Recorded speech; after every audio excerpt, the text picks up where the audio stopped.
see on the final play before you got hit? Did you have somebody downfield that you felt good about? And then what do you kind of think of your team after an outcome like this? Yeah, the last play, I was trying to get to a clean spot to throw it. I was going to Devontae. Obviously, he had 3 touchdowns today. So it was basically him and Harrison on the backside, and a lot of people on the right side of the field. So I didn't, I heard right the last second, look out, but I felt like I was clean after Lucas kind of peeled back. And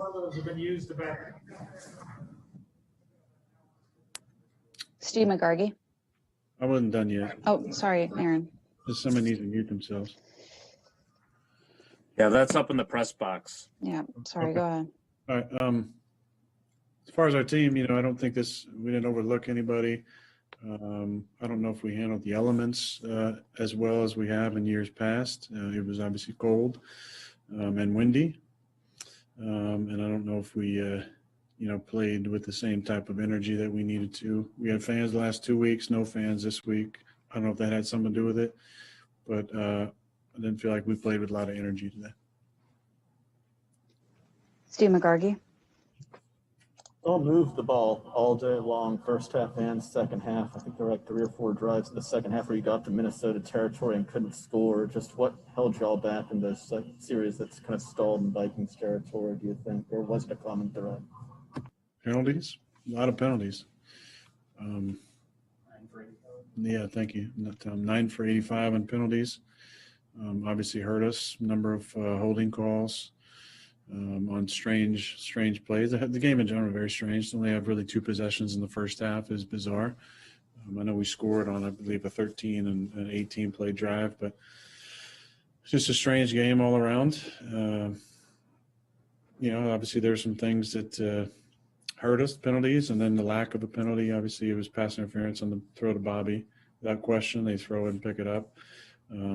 Score there changes the way the game goes. But we had a chance there at the end and just didn't get it done.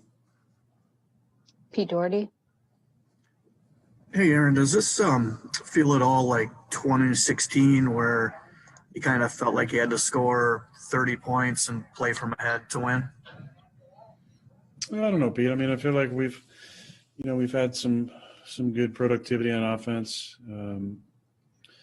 But every year is a little bit different. Every challenge is a little different. I think we just as a team need to find our footing completely both sides of the ball and start playing, some more championship football like we did last year. Obviously, last year offense seemed to be struggling for a decent part of the season, and our defense and special teams won a lot of games for us. We've been playing a little more efficiently this year on offense, and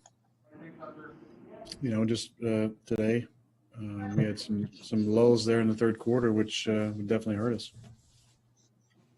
Ryan Wood. Aaron, you mentioned the 3 touchdowns to Devontae. You got some stuff going in the passing game to your tight ends, to Jamal, but Devontae is the only wide receiver with more than 1 catch today. The trade deadline's in 2 days. Do you need to add to that position to be the offense that you want to be long term? Well, Ryan, it's not a bad question, but it's not one that I can answer. We've had many conversations about this type of thing over the years. And I, truly understand my role. I'm not going to stomp for anybody. Last time I stomped for a player, he ended up going to Buffalo. So I like the guys that we have. We need more production, more consistency at times, but I like the guys that we got. Obviously, I love Devontae. I'm proud of the way Jace played today, proud of Bobby. Love playing with Big Dog. There's nobody I'd rather be with on the field or in a dark alley, needing some help than Mercedes. And proud of the way Jamal played. But we got to be more consistent across the board, I think, at times. Rob Domofsky. Hey, Aaron, could you sense that it was going to be a game where, you was going to be kind of a matching them score for score? And what is the feeling like when you're clicking on offense, but yet, they are too? Yeah, I don't know, Rob. It was just a strange game.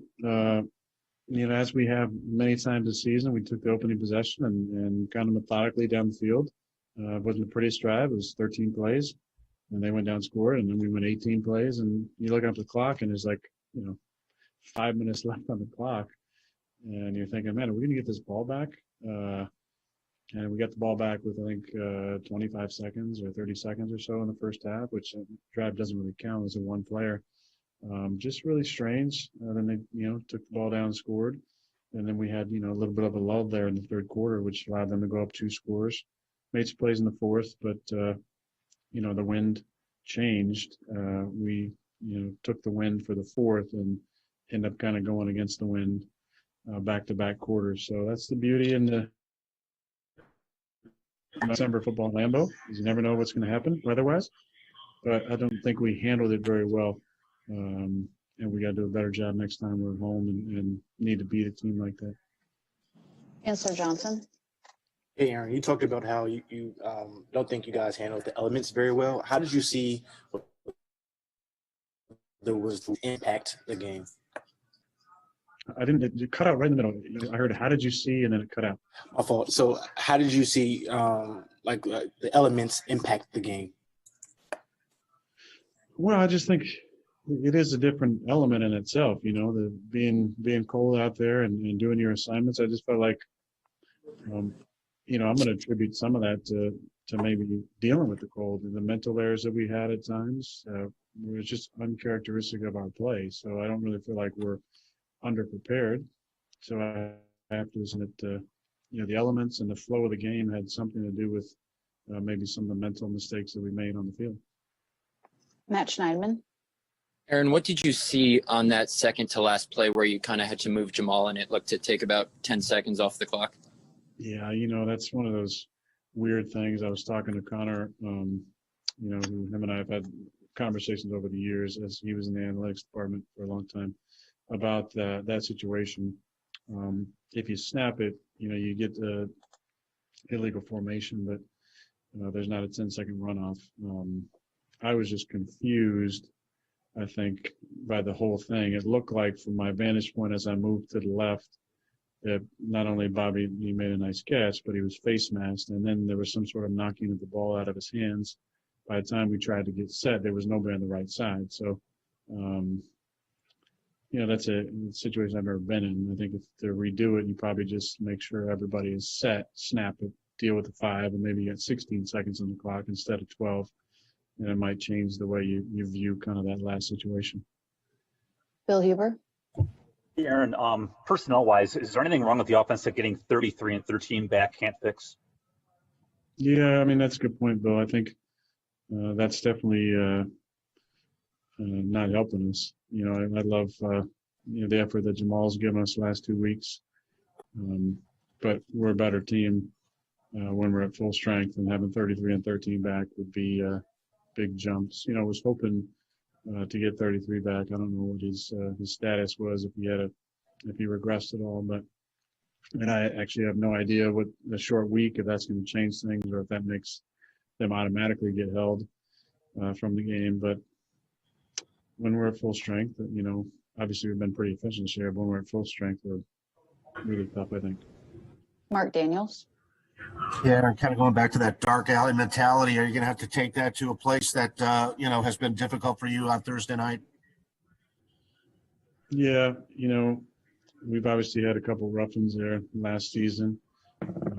They've had an up and down year. They've been playing better of late.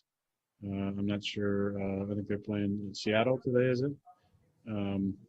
At Seattle. So that'll be, look, the short week for both teams helps a little bit for them having it at home. I don't believe there'll be little, if any, fans there. So we're going to have to handle the environment well. And it's a really good football team, obviously coming off a Super Bowl appearance. And they seem like they've been rolling a little better the last couple of weeks. So we got to exercise some of those negative feelings. Tom Silverstein.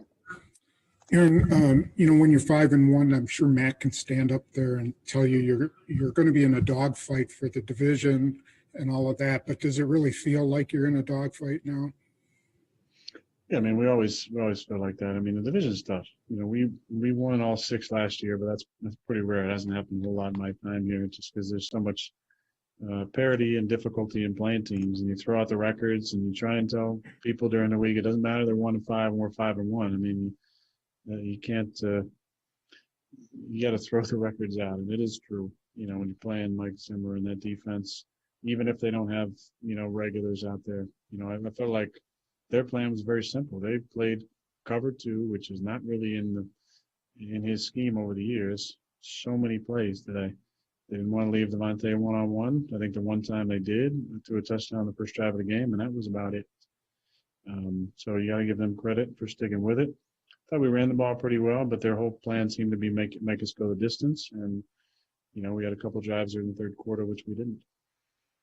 We have time for two more. Pete Doherty. Hey, Aaron, what was the wind like today? Was it any worse than some of the worst days that you played out here? Yeah, I think it was one of the worst for sure. There's definitely, I remember a game against St. Louis, I believe, and James was here. It was like 2012-ish, maybe. That was probably a little